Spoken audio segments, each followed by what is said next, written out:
So I think that's pretty clear. Now let's talk a little bit about email etiquette and also phone etiquette. You will soon be, if you don't have them already, you will be having your own HCS email address. We expect everything coming to and from you to be through that address. All right? Is that clear? If you do not have your HCS 2K email address, the person that is handling that is the gentleman standing on the stage right there with the projector. That is Mr. Peter Marpy. He is our guru at HCS for all things technical and computer related, etc. He's the gentleman to whom you should reach out. Now, in those emails, how do you open an email? What is the greeting that you should always use? We have a format at HCS. But how do you normally address someone in an email? Dear. Did someone say dear? Well, if you said dear, you are a winner. Absolutely. We do not address emails by just putting the person's name. That's abrupt. It's rude. Dear doesn't mean in the sense, in case you're worried that that sounds a little too nicey-nicey. It's not what that means. That is accepted English grammar. That is style and usage in the language. So when you address anyone on this staff or Dr. Sat in an email or even one of your peers, it is always dear so-and-so. And appropriately, you should end that email with a salutation that is also polite, like sincerely or thank you, some words to that effect. But never just with your name. It's extremely rude and it doesn't show much good breeding. So let's set a good example for ourselves and for the rest. But we do expect that, and believe me, Dr. Sat pays attention to that. It's a small thing that really is sort of bothersome to him. So you will earn points with him, frankly, if you make sure that in every email that you send to him that you address him as Dear Dr. Sat. And you may address him as Dr. Sat rather than Dr. Bhattacharya. We know that that name is a little bit difficult for some people. So, absolutely, you must do that. Now, let's talk a little bit more about email etiquette, besides the proper opening and closing. Keep the appropriate level of formality in your email. If you're talking to a fellow classmate or a peer, you can be a little more relaxed, I think. But with Dr. Sat or with one of the HCS staff members, you need to keep it on a different level. Think of it as appropriate to that person that you are writing to. And this also goes, by the way, you can take this information to the bank, you guys, because this going forward in your academic career as well as in your professional career, you need to do this as well. Now,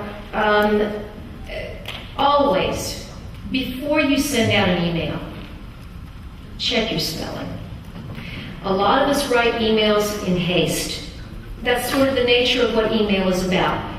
Run the spell check real quickly so that you don't do something silly and spell something especially that could be, sort of interpreted as maybe offensive. Don't do that. You left your shirt on the table. If you get rid of the letter R, you got a problem. Okay, you know what I mean? So even a single letter can change the entire meaning of your email. Don't let it happen. Check your spelling. And I'm not going to give you, there are a lot of fun examples, but I won't do that right now. Avoid formatting for emphasis. In other words, let your words speak for you rather than bold or, italicized or all capitals. What is it, if you capitalize entire sentences, how is that interpreted? Does anyone know how that's sort of, what the equivalent of that is in spoken speech? Yelling, yeah, exactly. It's like shouting at somebody. It's rude. Now, I'm not saying that it's not okay to do that for emphasis here and there. Think of peppering your emails with it. But as opposed to all capital letters, it's like you wouldn't want to yell at people. It's just inappropriate and rude. Now, make sure that you include all relevant details in your email. You don't want to. The difference between email and any other type of correspondence is, number one, it is supposed to be what?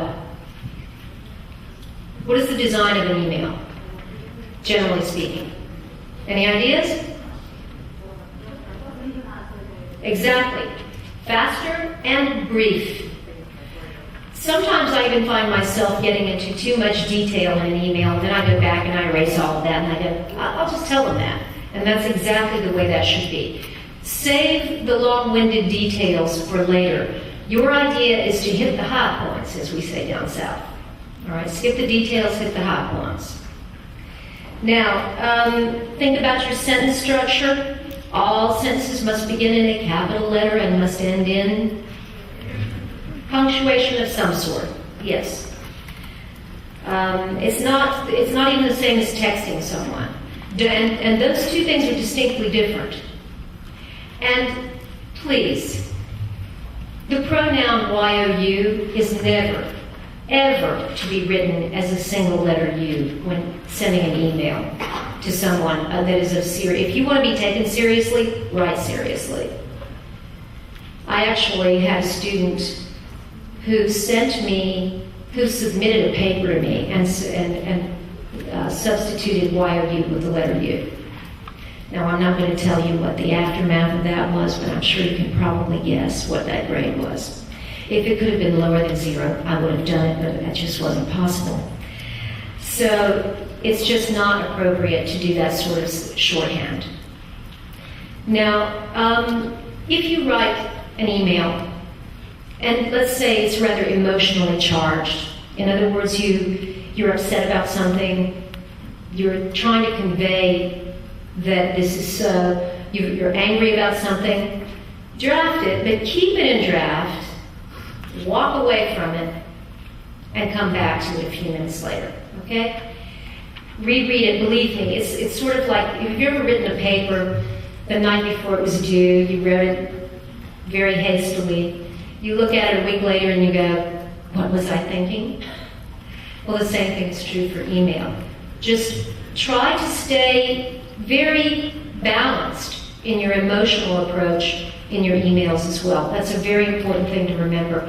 And again, that is something that you should take with you through your academic career and your professional career. Because the flip side is the person who's doing the reading may adopt a little bit of a different attitude towards you. If you come off, if your hair is on fire in this email, they may think, man, this person is really maybe not all together. You don't want to convey that about yourself. You always want to make the reader think the very best of you.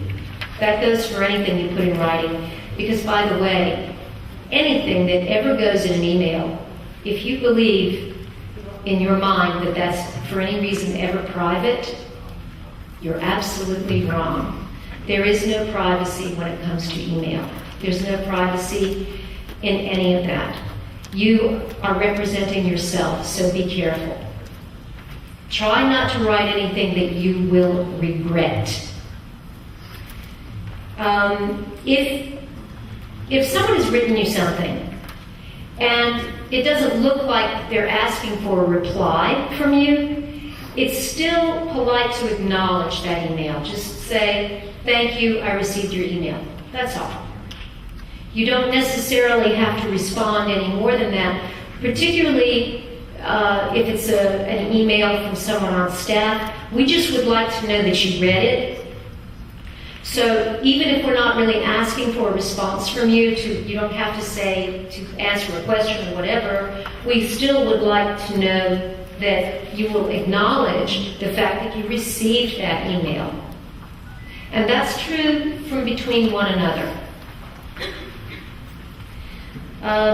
Be always careful to check what you put in the address field. Make sure absolutely that the recipients are exactly who should receive it, and avoid putting anyone in who shouldn't. You don't want to disturb people unnecessarily with business that they don't really need. On the other hand, make sure that you do include in the CC line anyone or persons who really should know about that message you're getting, or you're sending rather. Please write in complete sentences. And be sure at the end of an email to always acknowledge and say thank you. But a proper closing, again, is important.